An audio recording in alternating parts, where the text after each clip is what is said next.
ஆண்டவரும் இரட்சகருமானே இயேசு கிறிஸ்துவின்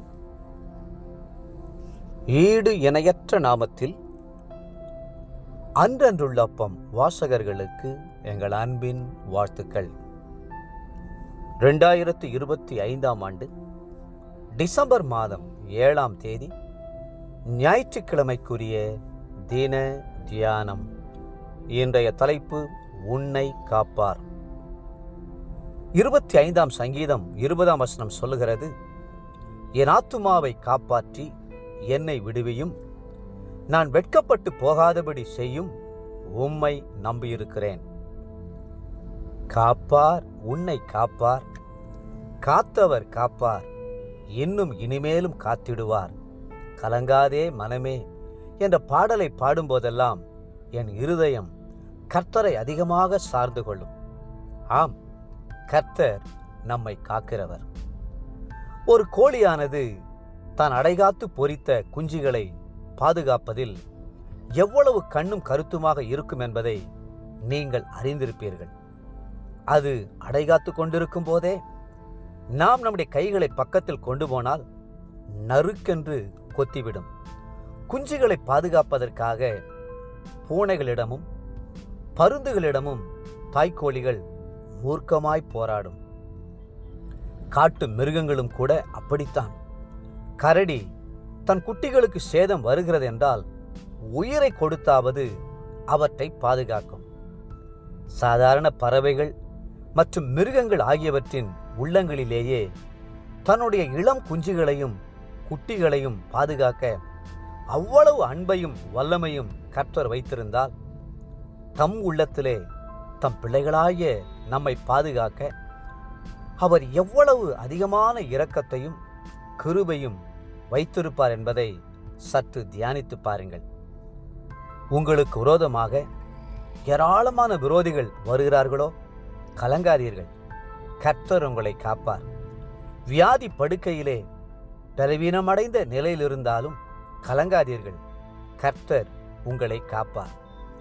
போராட்டத்தின் மேல் போராட்டம் வந்து அமிழ்ந்து விடுவனோ என்று சிந்திக்கிறீர்களோ, கலங்காதீர்கள், கர்த்தர் உங்களை காப்பார். சில வாக்குத்தத்தங்களை கர்த்தர் உங்களுக்கு கொடுக்க விரும்புகிறார்.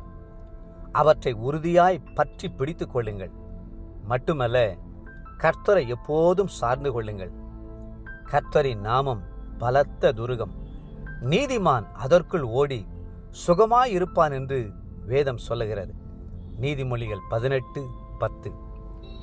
கர்த்தர் கண்மணி போல நம்மை காப்பார். 17ஆம் சங்கீதம் 8ஆம் வசனம். நம் வழிகளெல்லாம் அவர் நம்மை காப்பார். 91ஆம் சங்கீதம் 11ஆம் வசனம். நாம் அவரிடத்தில் ஒப்பு கொடுத்ததை அந்நாள் பரியந்தம் காப்பார். 2 தீமோத்தேயு 1:12. பூரண சமாதானத்துடன் நம்மை காப்பார். ஏசாயா 26:3. சோதனை காலத்திலிருந்து நம்மை காப்பார். வெளிப்படுத்தல் 3:10. வலுவாதபடி நம்மை காப்பார். யூதா 1:24. எல்லா தீமை நின்றும் நம்மை காப்பார். யோவான் 17:15. இந்த வாக்குத்தத்தங்களை எல்லாம் கர்த்தர் உங்களுக்கென்றே சொந்தமாய் கொடுத்திருக்கிறார். வாக்குத்தத்தம் பண்ணினவர் உண்மையுள்ளவர். அவர் கடைசி வரை உங்களை காக்க வல்லவர். சங்கீதங்கள் 23, 91, 121 ஆகியவற்றை திரும்ப திரும்ப வாசித்து பாருங்கள். அவற்றிலுள்ள வசனங்களை வாய்விட்டு அறிக்கை செய்யுங்கள். அவற்றிலுள்ள வாக்குத்தத்தங்களை உரிமை பாராட்டி சொந்தமாக்கிக் கொள்ளுங்கள். தேவப்பிள்ளைகளே, அப்போது நீங்கள் தேவனுடைய செட்டைகளின் கீழே என்றென்றுமாய் காக்கப்படுவீர்கள். இன்றைய நினைவிற்கு 121ஆம் சங்கீதம் 5, 6ஆம் வசனங்கள். கர்த்தர் உன்னை காக்கிறவர். கர்த்தர் உன் வலது பக்கத்திலே உனக்கு நிழலாயிருக்கிறார். பகலிலே வெயிலாகிலும் இரவிலே நிலவாகிலும் உன்னை சேதப்படுத்துவதில்லை. இன்றைய வேத வாசிப்பு காலை தானியேல் 5, 6 மற்றும் 7ஆம் அதிகாரங்கள். மாலை 2 யோவான் 1ஆம் அதிகாரம். அன்புக்குரிய அன்றென்றுள்ளப்பம் வாசகர்களே, மீண்டும் உங்களை வாழ்த்துகிறோம். கர்த்தர் எப்போதும் உங்களை காப்பார். கர்த்ததாமே உங்களை ஆசீர்வதித்து மென்மேலும் உயர்த்துவாராக. ஆமேன்.